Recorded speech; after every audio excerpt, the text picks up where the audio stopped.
warahmatullahi wabarakatuh. Alhamdulillahirabbil alamin. Wassalatu wassalamu ala asyrafil anbiya'i wal mursalin wa ala alihi washabihi ajmain. Amma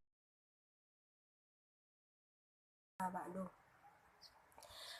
Yang saya hormati Bapak Muslih Hidayat MSI selaku dosen pengampu mata kuliah seminar biologi, dan yang saya sayangi teman-teman seperjuangan kuliah online.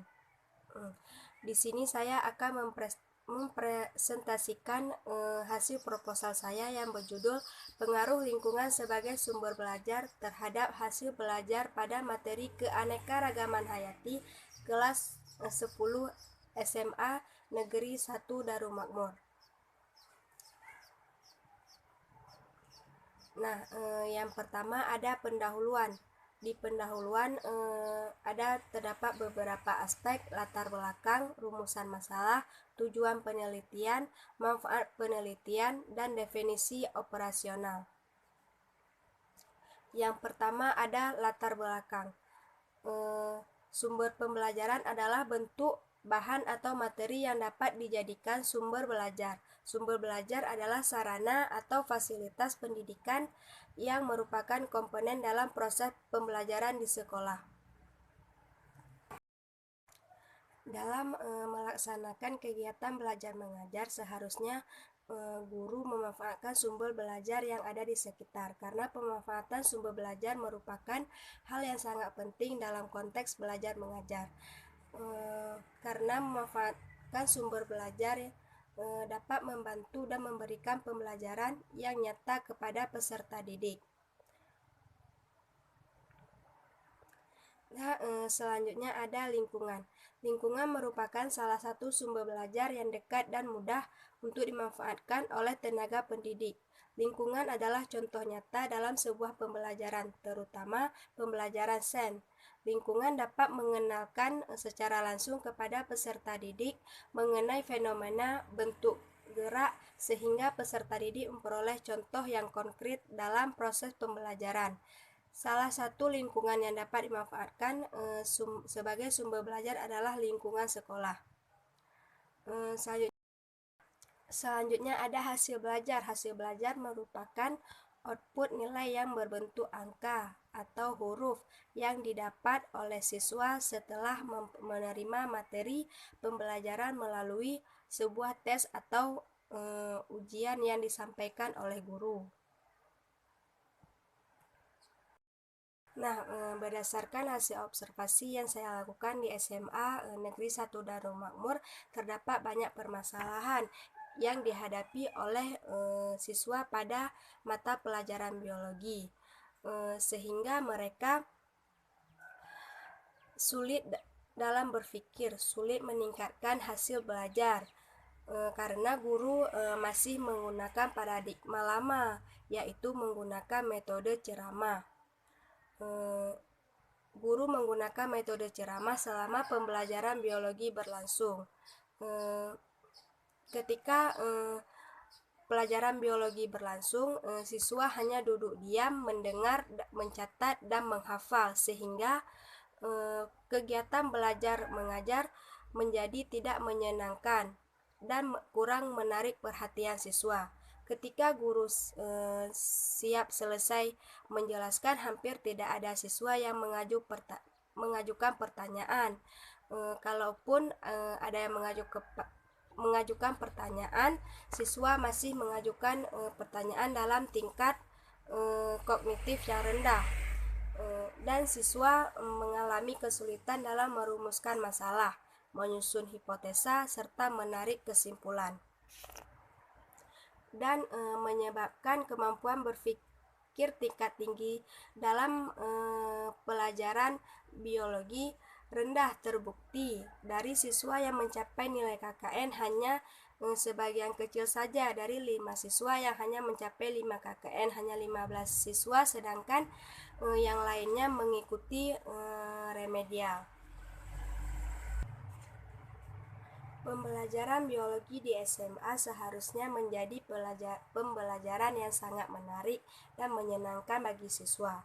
Pembelajaran biologi sebaiknya dilaksanakan melalui pengamatan dan percobaan di luar kelas, tidak hanya ceramah dan teori di dalam kelas saja.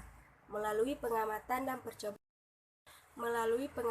dan percobaan di luar kelas akan membuat siswa menjadi lebih aktif dan mereka lebih paham terhadap materi yang diajarkan karena mereka mengalaminya sendiri. Hal tersebut juga menumbuhkan rasa ingin tahu yang besar dari dalam diri siswa dan mengajarkan mereka untuk berpikir menghadapi masalah-masalah yang ada yang berhubungan dengan pelajaran biologi. Tetapi sebenarnya permasalahan siswa pada hasil belajar bukan terletak pada susahnya materi, tetapi pada strategi yang guru ajarkan. Jika guru menggunakan strategi yang menyenangkan, maka akan sangat mudah untuk meningkatkan hasil belajar siswa. Selanjutnya ada rumusan masalah. Dari latar belakang yang saya jelaskan tadi, maka muncul rumusan masalah. Bagaimana pengaruh lingkungan sebagai sumber belajar terhadap hasil belajar pada materi keanekaragaman hayati kelas 10 di SMA Negeri 1 Darul Makmur. Yang selanjutnya tujuan penelitian. Tujuan penelitian adalah untuk mengetahui pengaruh lingkungan sebagai sumber belajar terhadap hasil belajar materi keanekaragaman hayati kelas 10 di SMA Negeri 1 Darul Makmur. Selanjutnya ada manfaat penelitian. Manfaat penelitian ada dua bagi peneliti: untuk mendapatkan pengalaman-pengalaman atas pengetahuan dan menerapkan ilmu pengetahuan yang dimiliki. Bagi pihak sekolah, SMA Negeri 1 Darul Makmur dan guru biologi dapat memberikan ide untuk pengadaan dan kesepakatan bagi siswa untuk memanfaatkan fasilitas sumber belajar di sekolah seoptimal mungkin. Selanjutnya ada definisi operasional. Yang pertama ada lingkungan. Lingkungan dalam penelitian ini termasuk lingkungan biologi. Lingkungan biologi diartikan sebagai keseluruhan fenomena alam yang merupakan bahan kajian ilmu biologi. Yang kedua, sumber belajar. Sumber belajar adalah segala daya yang dapat dipergunakan untuk kepentingan proses atau aktivitas pengajaran baik secara langsung maupun tidak langsung. Yang ketiga ada hasil belajar. Hasil belajar adalah tingkat keberhasilan siswa dalam hal penguasaan pelajaran setelah mengikuti proses pembelajaran, baik tes maupun tes tulis maupun ujian lisan. Yang keempat ada keanekaragaman hayati. Keanekaragaman hayati mencakup semua bentuk kehidupan di muka bumi, mulai dari makhluk hidup sederhana seperti hingga makhluk hidup yang mampu berpikir seperti manusia. Selanjutnya ada penelitian relevan. Hasil penelitian dari Destiana Saraswati 2010 yang berjudul Pengaruh Lingkungan sebagai Sumber Belajar terhadap Prestasi Belajar Akuntansi Siswa Kelas 11 IPS SMA Negeri 1 Bantul, Yogyakarta. Hasil penelitian tersebut menunjukkan pengaruh positif dan signifikan sumber belajar terhadap berpikir tingkat tinggi kelas 11 IPS SMA Negeri 1 Bantul, Yogyakarta. Jumlah siswa dalam penelitian tersebut adalah 67 siswa dengan nilai koefisien korelasi sebesar 0,421, koefisien determinan sebesar 0,17177 dan T hitung sebesar 3,741, lebih besar dari T tabel yaitu sebesar pada taraf signifikasi 5%. Persamaan dari penelitian relevan dengan penelitian ini adalah sama-sama meneliti tentang pengaruh lingkungan sebagai sumber belajar terhadap berpikir tingkat tinggi. Yang kedua, hasil penelitian Siti Aminah 2010 yang berjudul Pengaruh Sumber Belajar dan Persepsi Siswa tentang Metode Mengajar Guru terhadap Berpikir Tingkat Tinggi kelas 11 SMA Negeri Nubatukan Lembata NTT. Hasil penelitian tersebut menunjukkan hubungan positif dan sumber belajar dan persepsi siswa tentang metode mengajar guru terhadap berpikir tingkat tinggi, di mana nilai koefisien korelasi sebesar 0,323, koefisien determinasi sebesar 0,104, dan T hitung sebesar 3,511, lebih besar dari T tabel, yaitu sebesar 1980 pada taraf signifikasi 5%. Persamaan dari penelitian relevan dengan penelitian ini adalah sama-sama meneliti tentang faktor internal yang mempengaruhi berpikir tingkat tinggi. Selanjutnya ada metode penelitian. Yang pertama ada pendekatan dan jenis penelitian. Pendekatan penelitian di sini dilakukan pendekatan kuantitatif, yaitu pendekatan yang memungkinkan dilakukannya pencatatan dan analisa data hasil penelitian dan menganalisis data menggunakan perhitungan statistik. Selanjutnya ada jenis penelitian.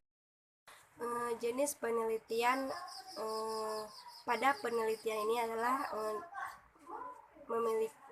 dipilih jenis eksperimen semu atau kuasi eksperimen untuk mengetahui hasil belajar pada siswa kelas 10 SMA Negeri 1 Darumakmur. Hal ini dapat dilihat dari subjek eksperimen yang tidak dirandomisasi untuk menentukan sampel guna ditempatkan dalam kelompok eksperimen dan kelompok kontrol. Yang selanjutnya ada tempat dan waktu penelitian. Penelitian dilakukan di SMA Negeri 1 Darumakmur. Adapun waktu pelaksanaan dalam penelitian dilaksanakan pada semester ganjil 2020. Selanjutnya ada populasi dan sampel. Populasi yang digunakan dalam penelitian ini adalah siswa kelas 10 saja.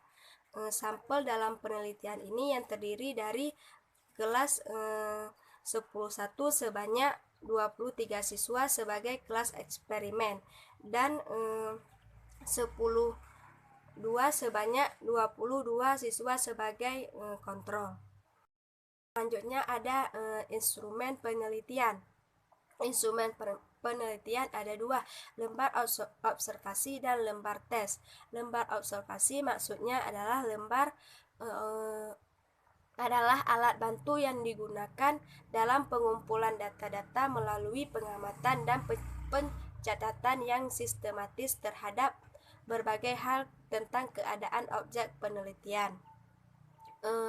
Lembar tes merupakan alat bantu dalam pengumpulan data dengan memberikan sejumlah pertanyaan kepada responden atau siswa secara tertulis untuk mengukur hasil belajar siswa.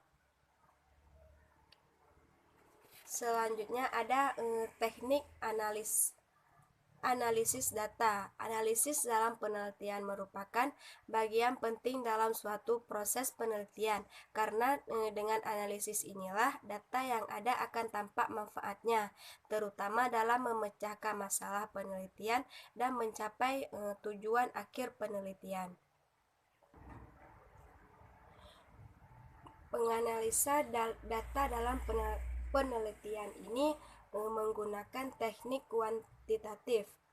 teknik analisis data yang bersifat kuantitatif menggunakan statistik, sehingga analisis ini dapat disebut dengan statistik analisa. Adapun teknik analisis statistik yang digunakan adalah uji beda dengan menggunakan rumus uji beda dan menggunakan metode analisis uji beda. Uji beda digunakan untuk menguji signifikasi perbedaan dua buah mean yang berasal dari dua buah distribusi. Sebelum dilakukan uji hipotesis, dilakukan analisis data untuk persyaratan, yaitu uji homogenitas dan uji normalitas dan uji t-test. Yang pertama ada uji homogenitas. Hal ini dilakukan untuk memastikan apakah asumsi homogenitas pada masing-masing kategori data sudah terpenuhi atau belum. Uji ini dilakukan dengan uji Fmax.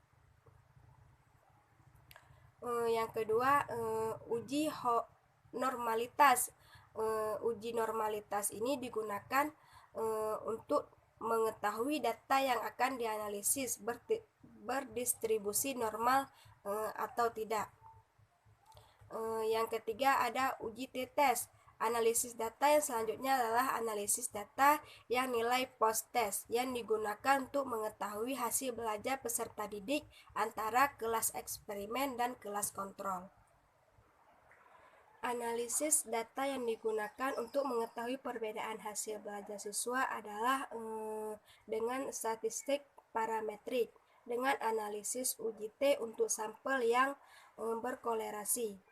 Dipilih analisis ini karena skor atau nilai dari kedua sampel diperoleh dari subjek yang berbeda. Adapun analisis data yang disajikan dalam perhitungan menggunakan rumus uji T secara manual dan dalam SPSS 16.0 sebagaimana terlampir. Adapun rumus uji T yang digunakan adalah sebagai berikut yang ada di PPT. Hanya inilah yang dapat saya presentasikan, lebih dan kurang saya mohon maaf. Assalamualaikum warahmatullahi wabarakatuh.